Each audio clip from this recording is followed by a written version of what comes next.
You think you can fix this?" Her laugh cut through the chrome showroom like glass under pressure. Every eye turned, every smirk followed.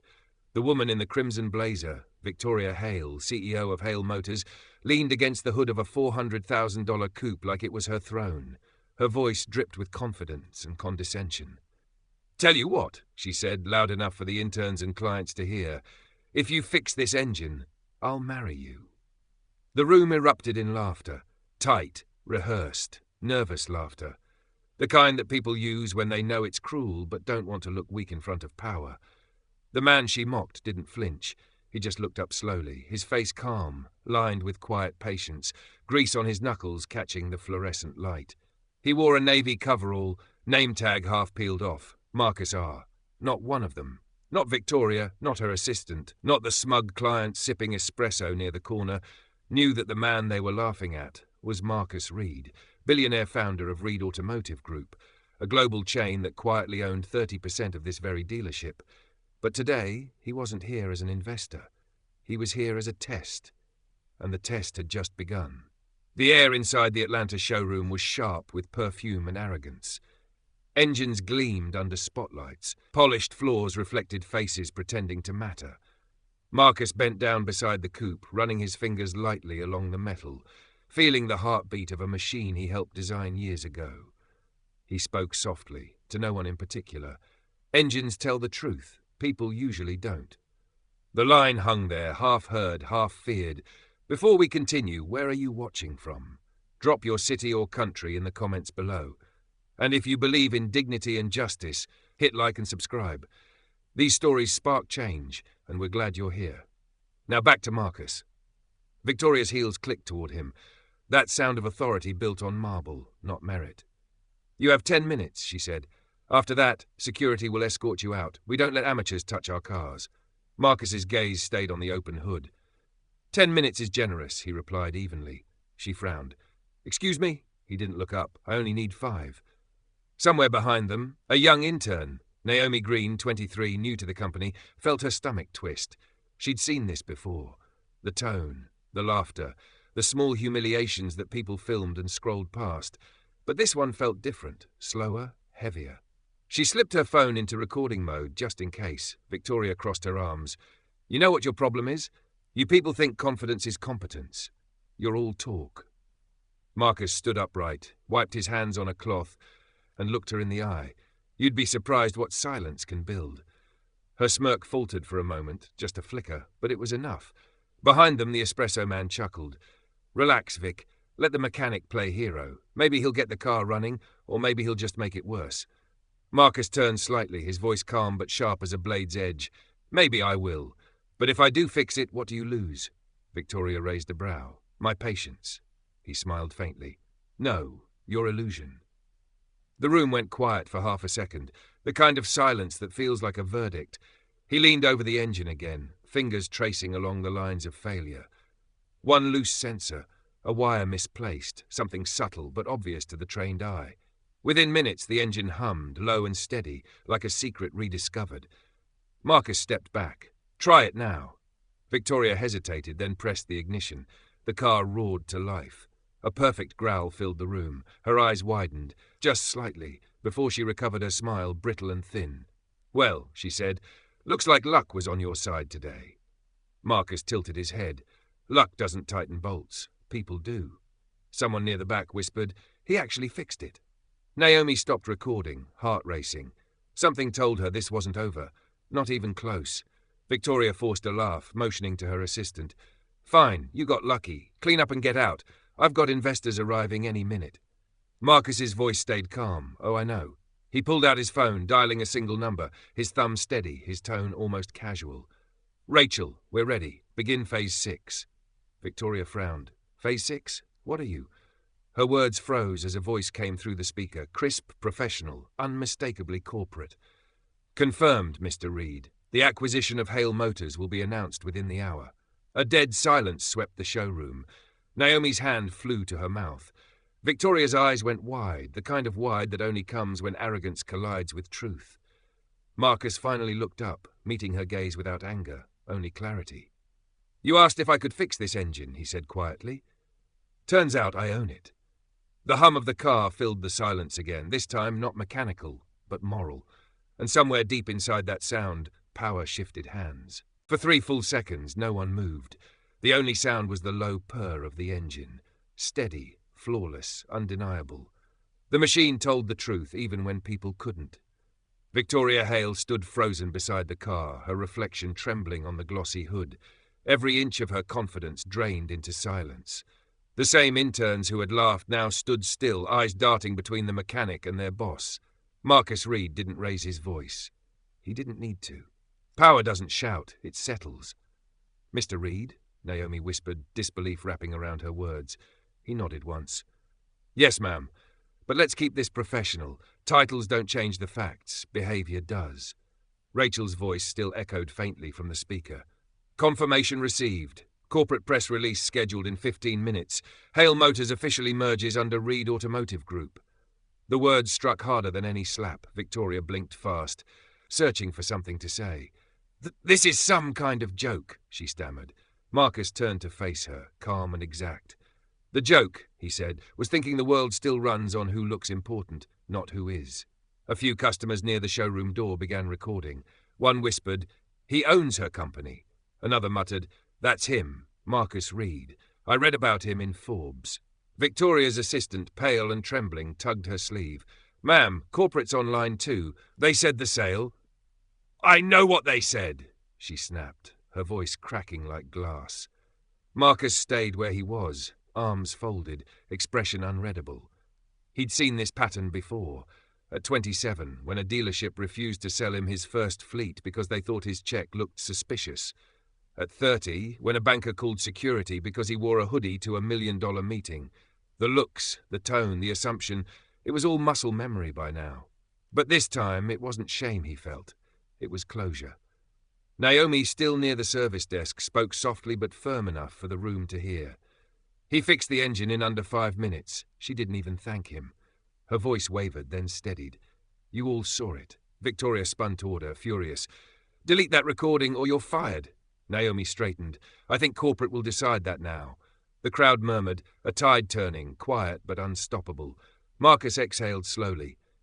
He didn't enjoy humiliation, even when it was deserved.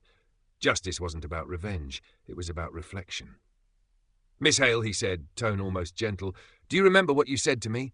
Fix this engine and I'll marry you." Her lips parted, but no sound came out. He smiled faintly. "Don't worry, I'm not here for vows, just values." He walked toward the glass wall, sunlight glinting across the chrome, making the room feel smaller with every step. The clients moved aside instinctively, as if gravity had shifted toward him. Victoria's voice cracked through the silence again, desperate now. "You set me up, you came here pretending." Marcus turned back. "No, I came here observing. What you did, that was the test. And you failed." Her face tightened, fury fighting embarrassment. "You don't understand the pressure I'm under," she hissed. "This industry—" He cut her off, calm but final. "This industry runs on respect. Engines fail from friction. So do companies." Rachel's voice came back through his phone speaker, crisp and merciless. "Mr. Reed, the board's requesting confirmation. Do we proceed with the merger or pause pending review?" Marcus glanced at Victoria, the woman who had mocked him in front of her staff, in a building now bearing his name. He took a breath. "Proceed, but not for revenge, for reform." Victoria whispered, "You can't just walk in here and take everything." He stepped closer, eyes calm. "I didn't take anything. You handed it away, the moment you decided respect was optional." The crowd felt it. That line, that truth. The kind that doesn't need applause to echo. From the back, a middle-aged man in a leather jacket, a long-time client, spoke up. "You know, I've bought 5 cars from this place. Not anymore, not after today." Others murmured agreement. Naomi looked at Marcus, eyes wet but shining. "Sir, thank you for showing us what real leadership looks like." He shook his head. "Don't thank me. Just remember, what you tolerate becomes your culture." The camera phones were still up, but nobody laughed now. The showroom felt smaller, heavier, honest. Marcus looked around one last time. "Engines can't lie," he said quietly. "Neither can consequences." He walked toward the exit, the hum of the still-running car behind him like a heartbeat refusing to fade. Victoria stood motionless beside the car that defined her ego, now owned by the man she tried to humiliate. And in that perfect silence, more brutal than any insult, she finally realized what power really sounded like. It didn't roar. It hummed. By morning, the story had spread faster than any press release ever could. Clips from the showroom were everywhere. A woman's mocking voice, a man's calm reply, a car roaring back to life, and that one line that stopped a nation. You asked if I could fix this engine. Turns out, I own it. Major outlets ran the headline before dawn. Black CEO exposes racism inside his own acquisition, with a wrench. News anchors debated whether it was setup or serendipity. Social feeds called it poetic justice. But for Marcus Reed, it wasn't about either. It was about accountability. Inside the glass tower of Reed Automotive Group, floor-to-ceiling windows framed the Atlanta skyline. Reporters gathered in the lobby, cameras poised. Employees lined the mezzanine railings in silence. Marcus stepped out of the elevator at exactly 8 a.m., suit pressed, expression neutral. No entourage. Just his assistant, Rachel Lynn, walking 3 paces behind. The hum of whispers filled the space until he raised one hand. Not commanding, just enough to quiet the room. I didn't plan to make headlines, he began, voice even and steady. I planned to make change. The press lights flickered on him, capturing the exhaustion beneath his composure. Yesterday wasn't about humiliation, he continued. It was about exposure, not of one person, but of a culture that hides behind professionalism to disguise prejudice. I didn't set a trap. I revealed one that was already built. The silence that followed was total. Even the clicking cameras hesitated. Rachel handed him a tablet displaying live metrics, millions of views, trending hashtags, thousands of comments. He didn't look at it. He didn't need to. Instead, he turned to the assembled managers and board members watching from the upper level. Our company exists because people trust us with their work, their wheels, their families. That trust is a contract, and yesterday someone in our orbit broke it. Not with a policy, but with a tone, and that's worse. He paused, letting the words settle. You can fix a process, but you can't fix prejudice until you admit it's there. A few reporters scribbled frantically, others just watched, captivated. On the far screen, a live feed showed Hale Motors headquarters. Reporters clustered around a single empty podium. The company had gone silent. Rachel leaned closer. Their PR team's requesting a joint statement, sir. Marcus shook his head. They'll get something better. Truth. He tapped his tablet, opening the feed to the entire corporate network. Effective immediately, he said, voice amplified across every showroom, Hale Motors will undergo full restructuring. Every employee from front desk to executive suite will attend bias training led by our ethics board. Those unwilling to learn are welcome to leave. No press spin, no NDAs, just reflection. The words rolled through every dealership, echoing in break rooms and boardrooms alike. Then he looked back toward the crowd of cameras. I know what people are saying online, he said, that I staged this, that I was waiting for someone to slip so I could make a point. He drew a slow breath. They're wrong. I didn't wait for anyone to slip. I just stopped pretending the ground wasn't tilted. A soft murmur spread, quiet agreement, reluctant respect. Marcus continued, quieter now. I've spent half my life proving I belong in rooms built to keep me out. But belonging isn't the goal anymore. Building better rooms is. He stepped closer to the podium, resting one hand lightly against it. You want to know the truth about success? It doesn't change how people see you. It changes how you see them. Who listens, who laughs, who still thinks worth has a colour. Rachel caught his eye, nodding slightly. She'd never seen him this open before. A reporter finally found his voice. Mr. Reed, will you press charges against Miss Hale? Marcus looked directly into the cameras. No, I don't sue people for showing me who they are. I thank them because they remind me why my work still matters. The room exhaled all at once. Then another reporter asked, what would you say to those who still think this was just about ego? Marcus smiled faintly. Engines don't care who starts them. They care who maintains them. Justice works the same way. Outside, hundreds of employees clapped. Not loud, not performative, but steady. Naomi Green, now standing among them, watched through the glass wall. She'd been flown in overnight, promoted, effective immediately. Rachel turned to him as the applause built. Sir, the board says this speech will go viral by noon. He gave a small nod. Then let it. The world doesn't need another headline about power. It needs a reminder about grace. When the crowd finally dispersed, Marcus stayed by the window, looking down at the city that had once doubted him. In the reflection of the skyline, he could still see the faint image of the car he fixed and the faces that watched it come back to life. "Engines don't need applause," he murmured. "They just need to run right." Rachel smiled softly beside him. "You mean people?" He nodded. "Same thing." And as the morning sun poured into the glass office, the hum of the city below rose like an echo, not of power claimed, but of respect restored. By nightfall, the world already knew his name. Not the corporate version.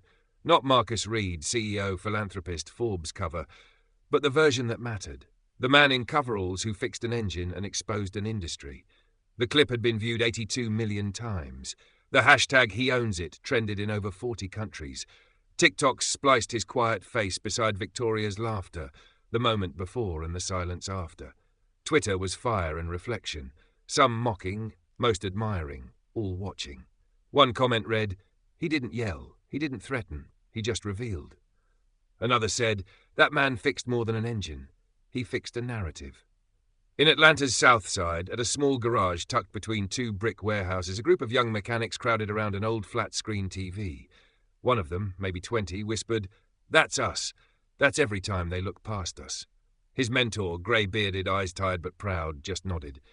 Difference is, this time the world looked back.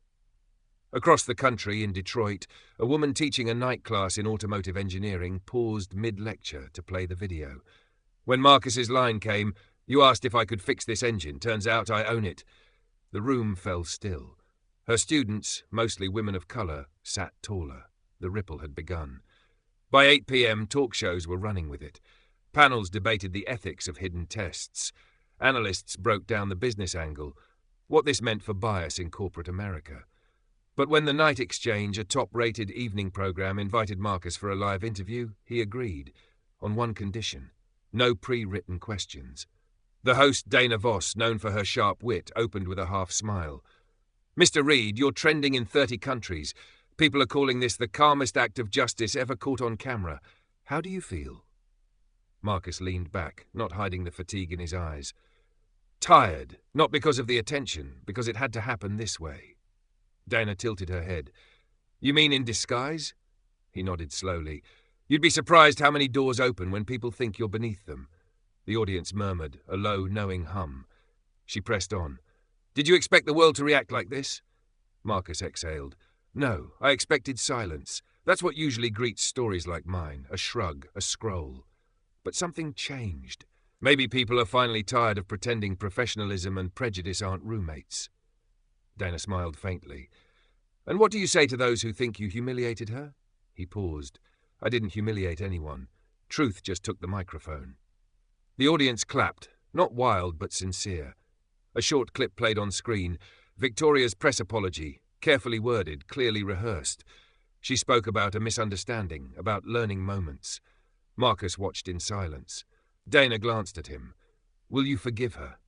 He turned toward the crowd. "Forgiveness isn't the same as forgetting. I forgive her because anger is expensive, and I've got better investments." Laughter, applause, and a few tears. He continued, softer now. "But I won't forget, because every young person who looks like me deserves to walk into a showroom, a boardroom, a bank without rehearsing their worth first." Dana's expression softened. "That line's going viral already." He smiled. "Good, let it. Maybe the next headline won't be about me. Maybe it'll be about change that stuck." Backstage, after the lights dimmed, Marcus sat alone for a moment. His phone buzzed. Thousands of messages, new investors, old friends, strangers saying thank you. But one text stood out, from Naomi. "Sir, people keep visiting the showroom today. Some brought flowers, some just came to say they felt seen." He stared at it for a long moment, then typed back, "Tell them they were always seen. The world just finally looked." Later, as the city lights flickered across the studio glass, Dana's voice returned in his memory. "What does justice sound like to you?" He'd smiled then and answered without thinking. "It sounds like an engine running right, smooth, balanced, and finally heard." Outside, a car passed with its window down. The radio played his clip, edited with piano chords, the line echoing into the night. Respect isn't a favour. It's the engine that keeps this world running. And somewhere across millions of screens, that hum of quiet justice rolled on. Not loud, not angry, just alive. 3 months later, the headlines had cooled, but the echo of that showroom still lingered, not in scandal, but in change. Hale Motors had survived the merger under Reed Automotive's banner, though not untouched. New training, and a new culture built on 2 words Marcus refused to let anyone forget: earned respect. Tonight, however, the stage wasn't a showroom. It was a ballroom. The Atlanta Equity Gala, an annual charity for minority innovators, shimmered with chandeliers and irony, because among the honorees, seated 3 tables away far, on Marcus was Victoria Hale. She looked different. No crimson blazer, no command in her posture, just a black dress, simple, measured. Her company badge now read Consultant Diversity Initiatives.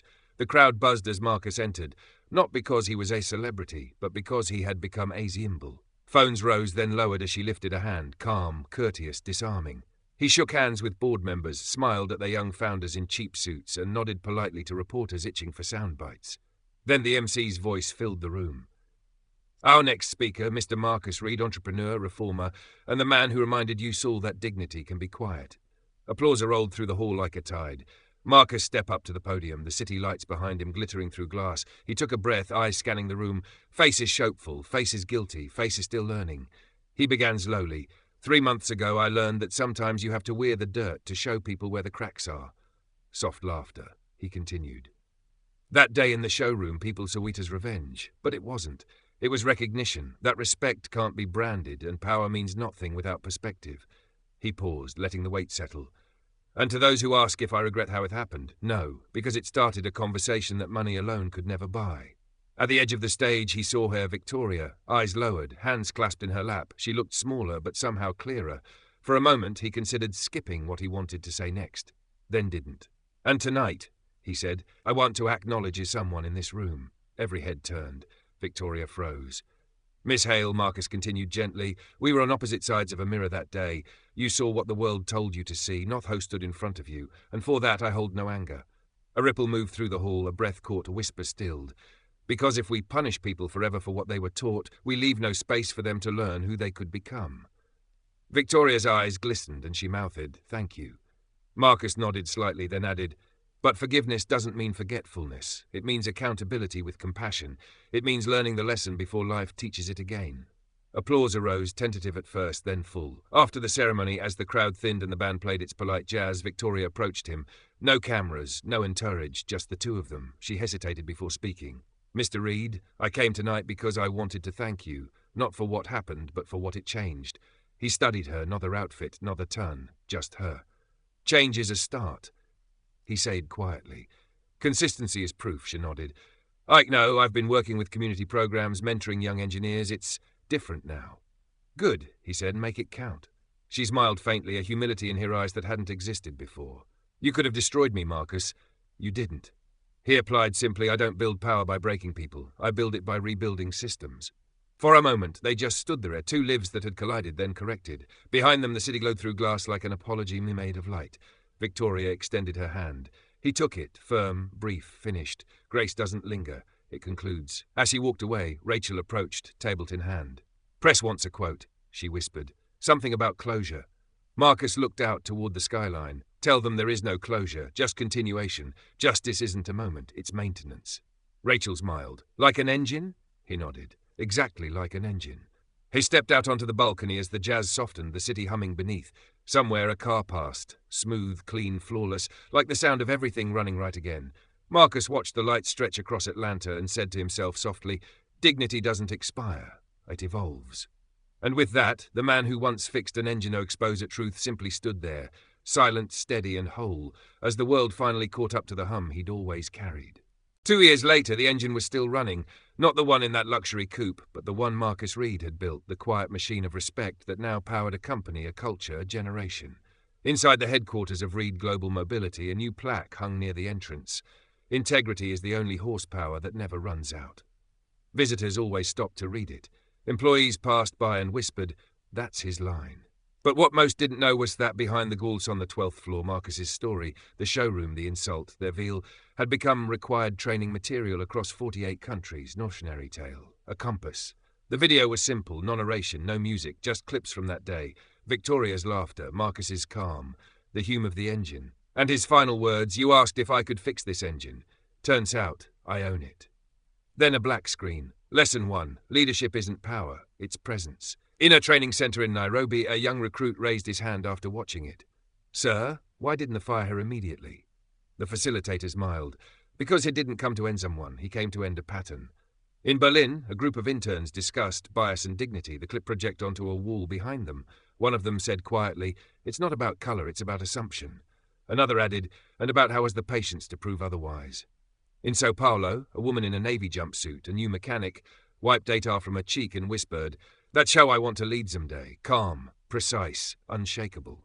The ripple had become a current. Every quarter Marcus still reviewed the program personally. He'd sit in quiet room, watching the montage of languages and faces, subtitles in Arabic, French, Korean, all telling the same moment differently, but meaning it the same work, eh? Rachel would stand beside him, tablet in hand.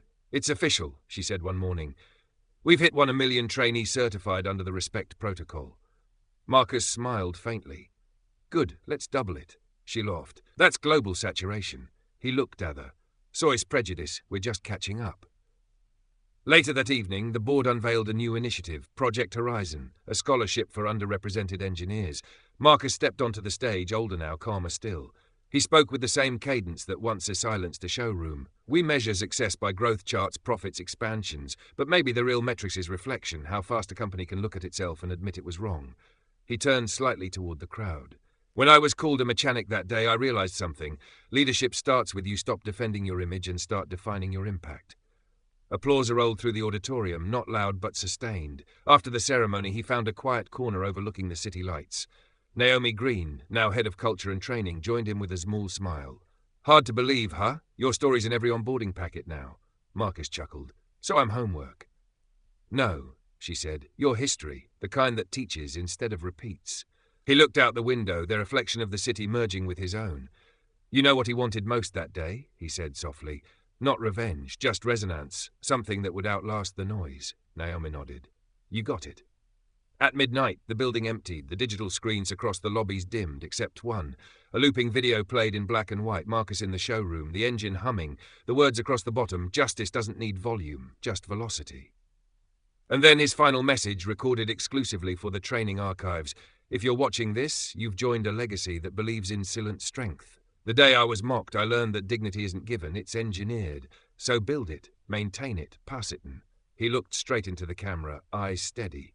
"Because the future runs on what we're pair, not what we're place." As the screen faded to black, the hum of an engine filled the speakers, low, steady, alive. Across continents, in classrooms and factories and offices, new hires sat listening to that same sound. No faces, no applause, no hashtags, just the echo of quiet power traveling through time. And somewhere on the 12th floor of a glass tower in Atlanta, Marcus Reed sat alone in his office, looking out at the skyline.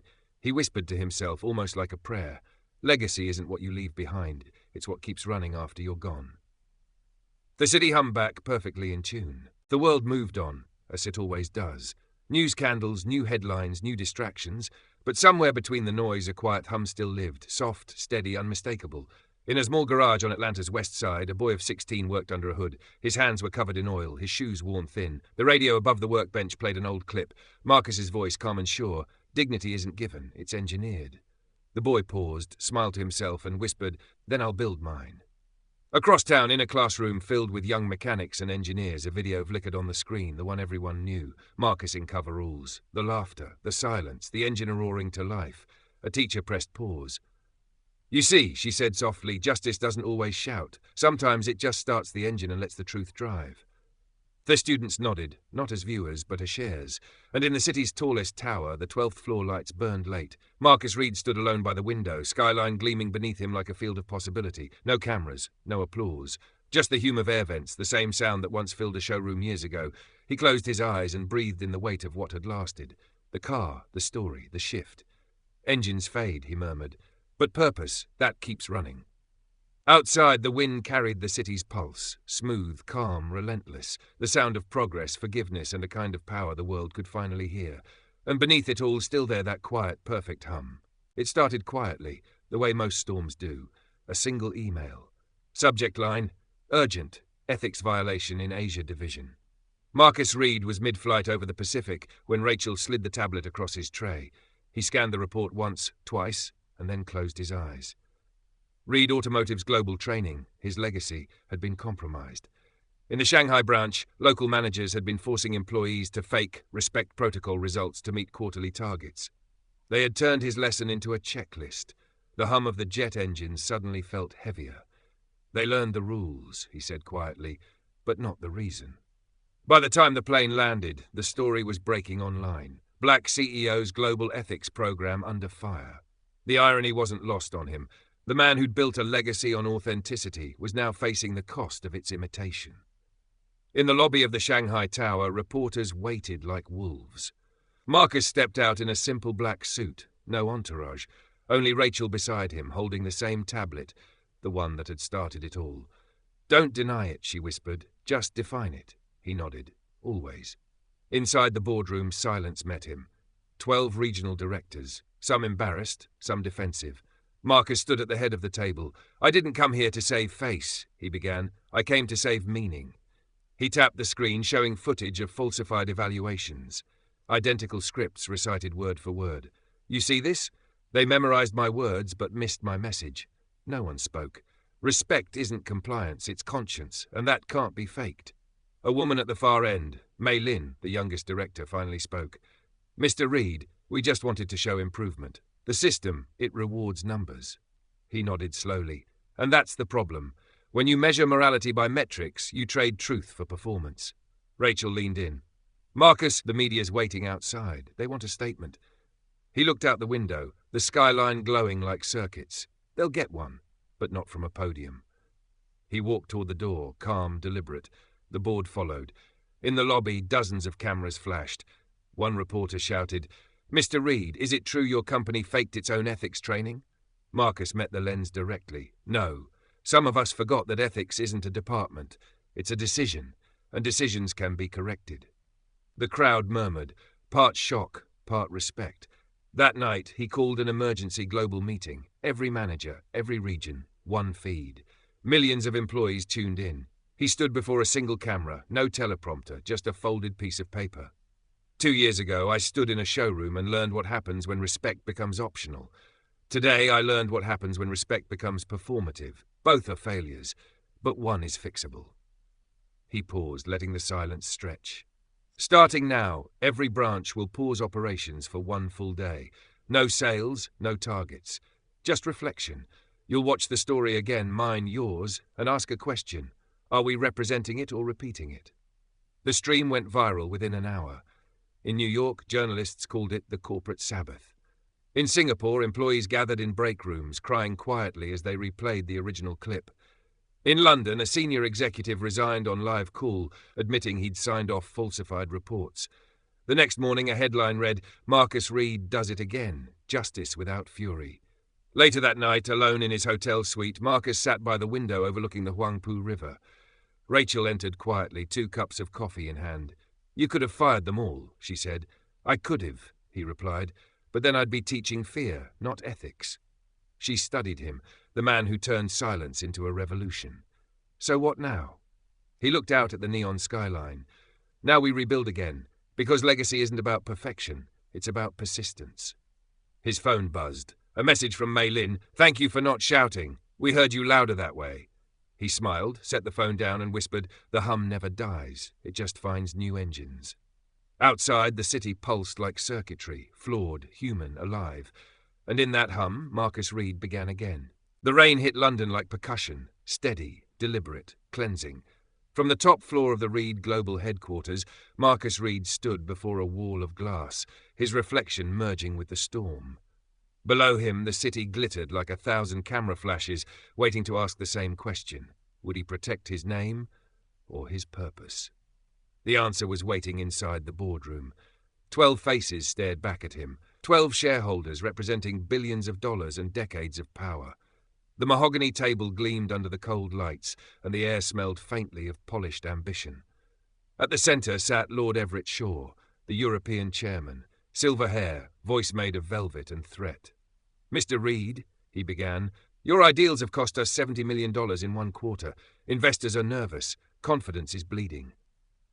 Marcus didn't flinch. Confidence built on performance is fragile. Confidence built on principle endures. Everett leaned forward. Principles don't pay dividends. Marcus's voice was calm. They build companies that outlive them. The tension snapped like static. A German board member cleared her throat. Marcus, no one doubts your intent, but the world is practical. People trust numbers, not sermons. He nodded slightly. Then maybe the world forgot that numbers are only honest when people are. Rachel sat near the edge, silent, watching, her fingers tapping the rhythm of restraint on her tablet. She'd seen this before, the same pattern, the same tone, the same test, but now it wasn't prejudice, it was pressure. Everett clasped his hands. We have an option, he said smoothly. Step down from day-to-day operations, become chairman emeritus. The face remains, the brand survives, quietly, gracefully. The word gracefully hung in the air like a lure. Marcus looked around the table. You want me to protect the image, not the integrity. Silence. No one denied it. He stood, walking toward the panoramic window. London's skyline blurred in the rain, beautiful, distorted, reflective. Do you know why engines have mirrors? He asked softly. Blank stares. So you can see the fire you're creating, not just the road you're taking. He turned back. You all want the road. I want the reflection. Everett's voice sharpened. This isn't philosophy, Marcus. It's business. Marcus's reply was almost a whisper. Business is philosophy. It just forgot how to read itself. Rachel finally spoke. Gentlemen, ladies, our founders' values built this empire. If we trade them now, what's left is machinery without meaning. Everett shot her a look. Spoken like a loyal employee. Marcus cut in, tone quiet but edged. Spoken like someone who remembers why we started. The French investor sighed. And if we vote against you, Marcus met his gaze, then I'll walk out the same way I walked in, with nothing borrowed, nothing owed. He placed his hands flat on the table. You think this company runs on stock. It runs on trust. Break that, and every engine we've ever sold is just metal pretending to move. For a long moment, no one spoke. Outside, thunder rolled across the Thames, a deep hum that sounded almost mechanical. Then, unexpectedly, Mei Lin, now joining by video from Shanghai, broke the silence. I was in that fake ethics meeting, she said, voice trembling but clear. I watched people lie to keep their jobs. Marcus didn't fire us. He taught us. He saved us. If you remove him now, you'll be removing the only truth left here. Her words landed like a gear locking into place. Several board members shifted uncomfortably. Everett scowled, but he knew momentum when he felt it slipping. Marcus took a slow breath. I'll give you two options, he said. Protect your shares or protect your soul. Only one will be worth something when the lights go out. A pause. Then the vote. One by one, green lights flickered across the digital panel. 9 in favour, 2 abstained. Everett's light stayed red. Marcus looked at him. That's the thing about mirrors, he said softly. They don't argue. They just show you back to yourself. Everett's jaw tightened. You'll regret this. Marcus smiled faintly. I already did once. Never again. After the meeting, Rachel followed him into the hall. You just risked your seat. He stopped, turning toward her. If the seat costs me my stance, it's not a seat. It's a cage. She exhaled, half relieved, half terrified. So what now? He adjusted his cufflinks, steady, deliberate. Now we rebuild again, but this time from the top down. That night, a statement went live across global networks. Reed Global recommits to its founding principle, integrity before image. Our mirror is the world, and we intend to keep it clean. The markets dipped for 12 hours. Then they rose higher than before. Because sometimes investors don't trust perfection. They trust conviction. At dawn, Marcus stood alone in the boardroom, city lights fading behind him. He looked at the empty chairs, their reflections stretching across the polished floor. Every mirror needs light to work, he murmured. So let's stay lit. The rain stopped. The hum returned. Quiet. Steady. Unbreakable. And in that reflection, a man, a company, and a world, still running on the same engine of truth. It happened at 3:17 a.m., a single spark in a battery lab outside Johannesburg, a whisper of smoke that turned into a scream. By dawn, the facility, Reed Global's largest renewable plant, was on every newsfeed in the world. Helicopters circled above a building still bleeding smoke into the sky. Flashing banners read, Reed Global disaster, 42 injured, company under investigation. Marcus Reed woke to the sound of his phone vibrating against the nightstand. Rachel's voice was tight on the other end. It's bad. They're saying safety shortcuts, worker neglect, the media's calling it the price of principle. He sat up, silence heavy as gravity. Book the flight. No PR. No convoy. Just us. By noon, the private jet landed in a field 20 miles outside the city. Ash fell like dark snow. A line of ambulances flanked the compound. Employees huddled outside the gates, soot-streaked, terrified, betrayed. When Marcus stepped out, people turned. Some glared. Some cried. One man shouted, "You said this company cared." Marcus didn't look away. He walked straight toward the twisted steel skeleton of the facility, the air still hot with grief and disbelief. A local supervisor, trembling, exhausted, met him halfway. "Sir, they told us to keep the machines running overnight. Corporate wanted the numbers for the quarter." Marcus stopped cold. "Who gave that order?" The man swallowed hard. "Regional CFO said integrity's good for press, not production." The words burned worse than the fire. Within an hour, the story was viral. Integrity empire built on ignition. Commentators replayed his speeches side by side with footage of flames. Every anchor asked the same question. Was it all just talk? Rachel approached him, her face smudged with ash and disbelief. "Marcus, we need a statement before someone else writes it for us." He looked around, the smoke, the people, the ruin. No statements, not yet, not from words. He turned to the workers still standing in shock. "Nobody leaves without compensation. Every injured employee, every family. We rebuild their lives before we rebuild this plant." A woman sobbed softly. "That's easy to say." Marcus met her eyes. "Then watch me do it." 2 hours later, Marcus stood in front of the burned structure, live stream on every major network. No teleprompter, no branding, just truth. 2 years ago, I taught the world that silence can be powerful. Today I learned that silence can also be dangerous. He gestured behind him. The charred remains glowing in the grey light. "This is what happens when profit speaks louder than principle. And if this company bears my name, then the failure bears my face." A reporter called out, "Are you resigning, Mr. Reed?" He shook his head slowly. "No, I'm rebuilding, but not from concrete, from conscience." That night, in a makeshift office inside a relief tent, he gathered the surviving crew. Some sat on folding chairs, some on the ground. "You don't owe me your loyalty," he said. "You owe each other safety." He picked up a charred bolt from the floor and held it up. "This came from one of our engines. It did its job, until the system around it failed. Don't be that system." Rachel looked at him, tired, proud, and afraid all at once. "Marcus, the investors are panicking. They're saying the brand's finished." He smiled faintly. "Brands burn, values don't." Days turned to weeks.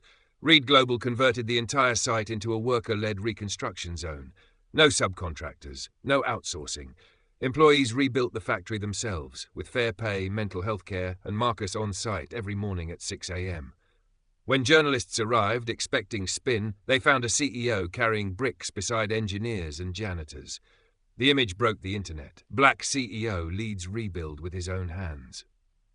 At the reopening ceremony 3 months later, a local worker, the same man who'd shouted at him that first day, stood on stage. He took the mic and said simply, "He didn't give a speech. He gave us a reason to believe again." The crowd erupted, not in cheer but in something deeper, relief. The hum of machinery returned, softer, steadier, righteous. Later that evening, as the sun fell over the new steel beams, Rachel joined Marcus on the balcony overlooking the yard. "You turned a scandal into a sanctuary," she said quietly. He shook his head. "No, the people did. I just lit a match in the right direction this time." She smiled. "You think this redeems the fire?" He looked out at the workers laughing below. "No, but it teaches me something fire never forgets. Heat doesn't destroy truth. It reveals what can't burn." In the distance, the rebuilt engines roared to life. A sound not of victory, but of continuation. Justice rebuilt by hand. Ethics proven by action. And a hum deeper now, older, unstoppable. The world finally understood. Marcus Reed didn't just build a company, he built a conscience that refused to collapse. The marble corridors of the United Nations shimmered under the afternoon light, polished, pristine, and heavy with ceremony. Flags from 193 nations hung like promises that the world still wanted to believe in itself. Marcus Reed adjusted his cufflinks, inhaling the quiet hum of translation booths above him. This was the stage he'd once dreamed of, not for fame, but for meaning. After the fire test, invitations had flooded in. Business schools, world forums, governments, but this one was different. The UN Summit on Human Dignity and Corporate Justice, an event designed to crown him as a global voice for ethics. He wasn't sure if that was a reward or another test. Rachel walked beside him, tablet in hand, voice low. "They finalized your speech draft," she said. "But you should see this." She handed him the screen. The document glowed cold blue under the hall lights. Half the paragraphs were gone. His strongest lines, stripped, softened, sterilized. No reference to race, no mention of prejudice, no corporate accountability beyond shared responsibility. He read it once, slowly, then again silently. "They want my voice," he said quietly, "without my volume." Rachel hesitated. The Secretary-General's team said it's to avoid political sensitivity. They don't want confrontation, they want applause. He smiled faintly, bitterly. Applause doesn't fix engines either.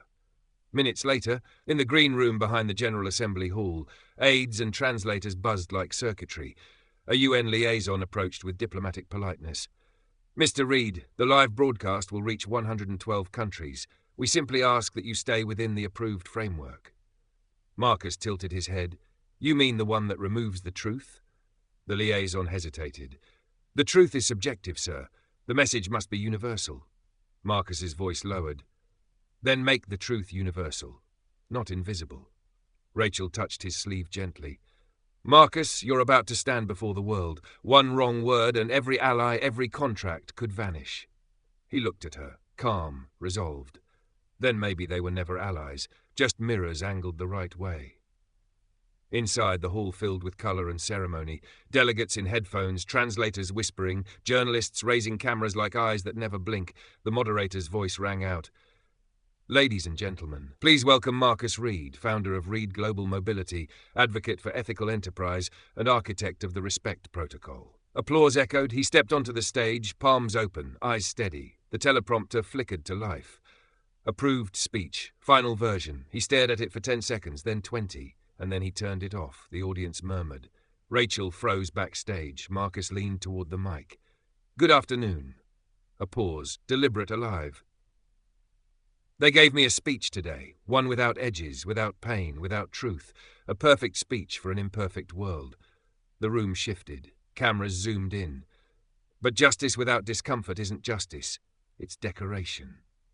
The translators hesitated, then began catching up, their voices trembling through headsets around the hall.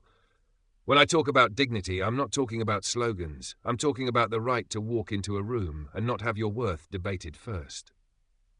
When I talk about ethics, I don't mean quarterly checklists. I mean the courage to lose comfort before you lose character."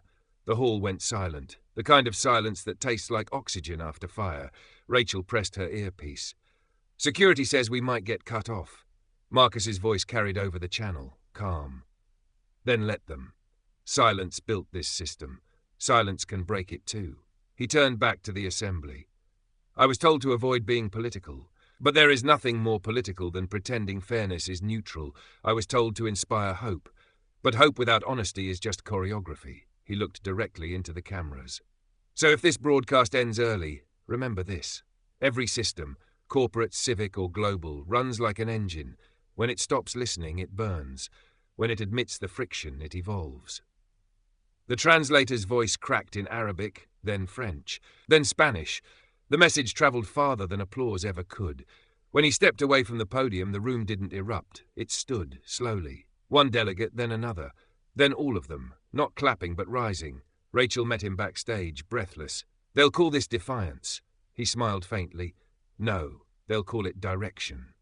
A young translator, barely 20, approached, eyes glistening. "Sir, thank you for saying what we translate but never hear."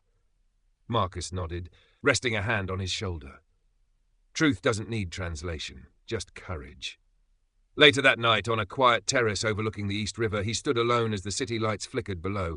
The wind carried faint echoes of applause from somewhere behind him. He closed his eyes. "The return to silence," he murmured, "isn't retreat, it's reset." The hum of traffic below rose like an engine warming up, constant, imperfect, alive. And in that low vibration, Marcus Reid, once mocked, now mirrored by the world, smiled softly to himself. Engines run on combustion, he whispered, but revolutions, they run on restraint.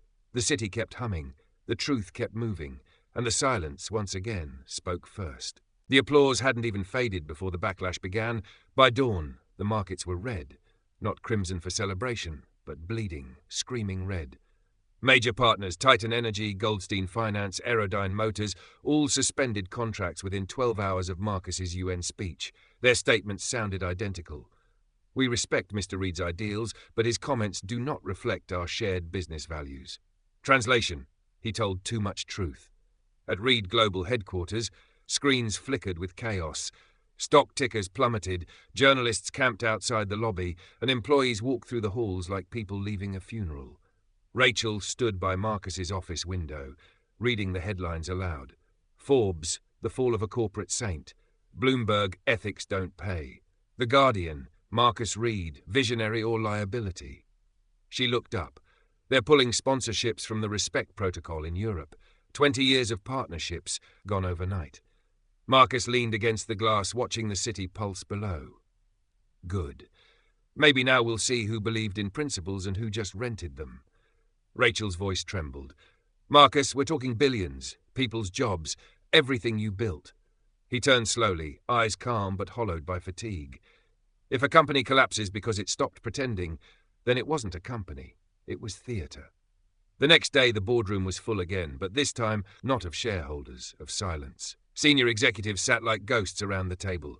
A legal advisor cleared his throat. Mr. Reed, we have to consider bankruptcy protection. The market's collapsing faster than we can contain it. Marcus looked down at the tablet, his empire shrinking in real time. 1 billion, 700 million, 400. Then a number so small it didn't even feel real. Rachel broke the silence. We can still salvage it. If you issue a retraction, say your words were taken out of context or misunderstood. He raised a hand. The moment I explain truth to protect comfort, I've already betrayed both. The room stayed quiet. Some stared with pity, others with fear. That night, the last remaining investors called from New York. The line crackled with static and condescension. Marcus, we love your story, but this kind of moral crusade doesn't sell cars. He smiled into the phone. Then maybe we should stop selling cars. They laughed. You're not serious. Completely. He hung up. By morning, news broke that Reed Global Mobility had suspended all product launches indefinitely. Analysts called it suicidal transparency. But something strange happened. Workers didn't riot. They showed up anyway. Naomi Green, now head of cultural training, rallied the staff. If the CEO's still standing, so are we. The line spread like wildfire. Across continents, employees signed letters of loyalty, not to the company, but to the cause. They called it the Reed Stand. Meanwhile, the financial collapse deepened. Marcus began selling assets to pay every worker severance in full. Factories, cars, patents. He refused government bailouts. He refused silence. When a reporter cornered him outside his townhouse asking, Mr. Reed, do you regret speaking out at the UN? He paused, rain dripping from his coat. Regret? No. Relief? Yes. Sometimes the price of truth is just proof you had it. The clip went viral. Again. Only this time it wasn't a triumph. It was mourning and admiration in the same breath. By the end of the quarter, Reed Global Mobility had lost 80% of its valuation. Marcus signed the final dissolution papers in a near-empty office. No fanfare, no press, just ink and consequence. Rachel watched him close the folder, her voice low. This can't be how it ends. He smiled faintly. It isn't. Endings only belong to people who stop believing. She blinked away tears. You gave up everything. No, he said softly. I gave everything meaning. Weeks later, the last employees gathered in the old Atlanta headquarters for one final meeting. No suits, no titles, just faces that had weathered every storm beside him. Marcus stood at the front, sleeves rolled, no speech, no script.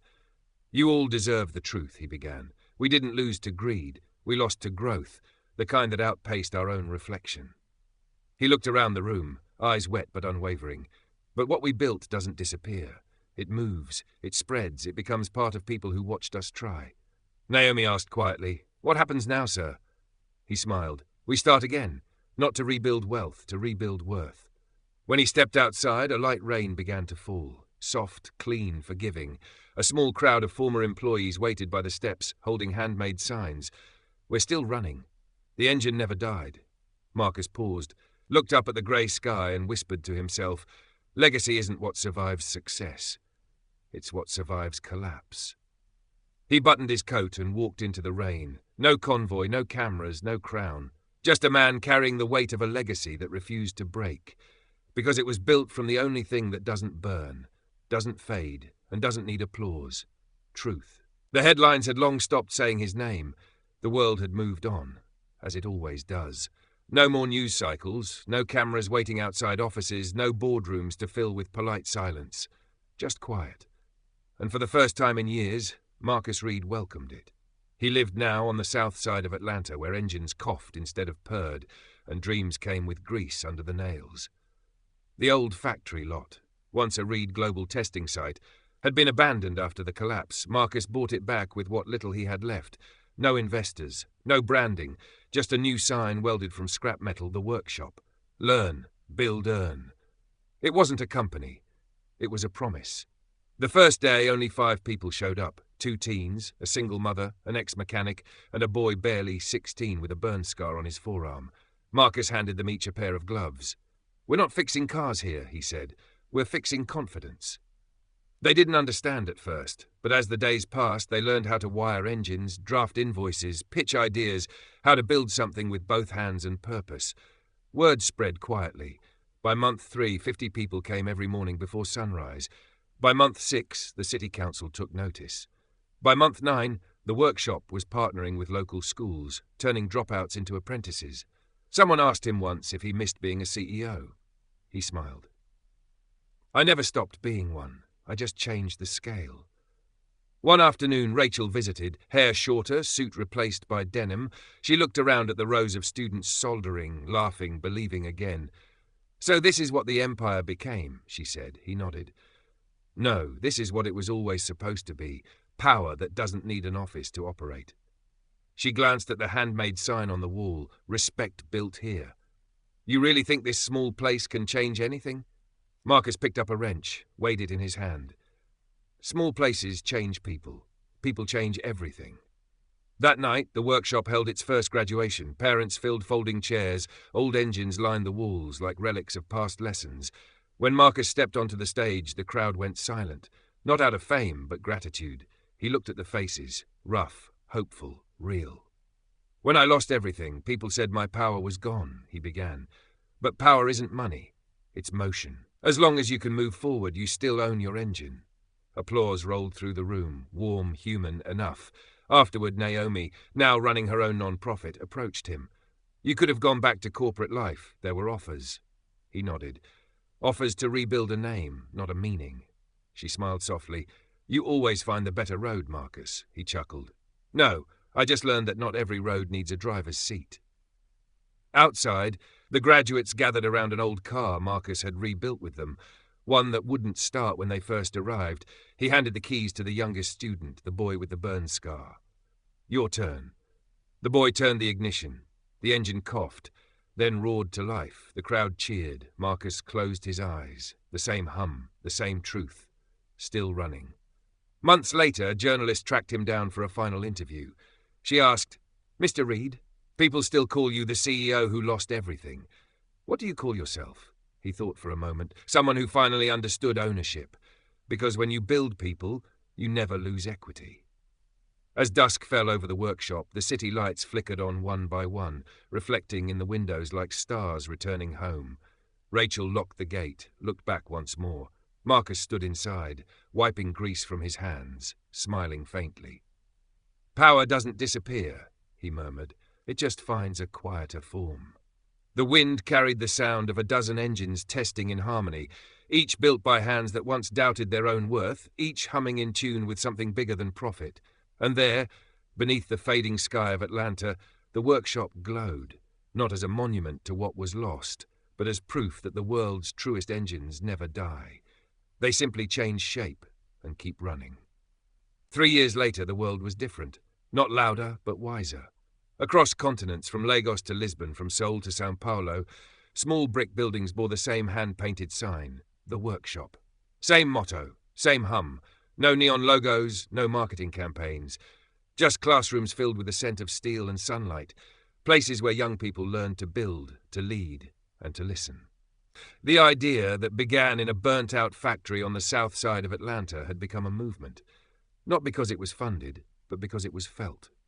At the Massachusetts Institute of Technology, the first-year engineering orientation was packed. Rows of students sat in a lecture hall buzzing with anticipation. On the screen behind the professor glowed a still image, a man in oil-stained coveralls, hands folded, eyes calm. "Before we talk about machines," the professor said, "we talk about the man who taught the world that engines and ethics run on the same principle. Pressure reveals design." The room dimmed. A clip began to play. Marcus in that showroom years ago. The insult, the silence, the reveal. But now the students watched not with pity, not with shock, but with awe. When the video ended, the professor turned back to them. "This is Marcus Reed. Some call him the man who lost everything. We call him the man who defined quiet power." A murmur rippled through the room. One student in the front row raised her hand. "Sir, what happened to him?" The professor smiled. "He still teaches, not here but everywhere. Every time you fix something without breaking someone. Every time you choose truth over applause. That's him." Meanwhile, thousands of miles away, the original workshop still stood on Atlanta's south side. Its brick walls were covered in murals now, each one painted by a student whose life had changed inside. On the far wall, in bold black letters, "Power doesn't disappear, it evolves." Inside, a small group of apprentices crowded around a prototype electric engine. An older man with greying hair leaned over, guiding them. "Torque's too high," he said, voice gentle. "Let it breathe." They adjusted, the hum smoothed. Perfect. The man smiled, the same quiet, unhurried smile the world had once seen on a global stage. Marcus Reed wiped his hands, looked at the young faces around him, and said softly, "Engines don't care who built them. They care that someone believed they could run." Outside, the afternoon light spilled across the street, catching the metal letters of the sign. Somewhere, far away, another workshop opened its doors for the first time. And across the world, the hum began again, steady, calm, unstoppable, carrying the legacy of a man who proved that power doesn't need noise, only direction. The black CEO, the mechanic, the architect of quiet power, still running,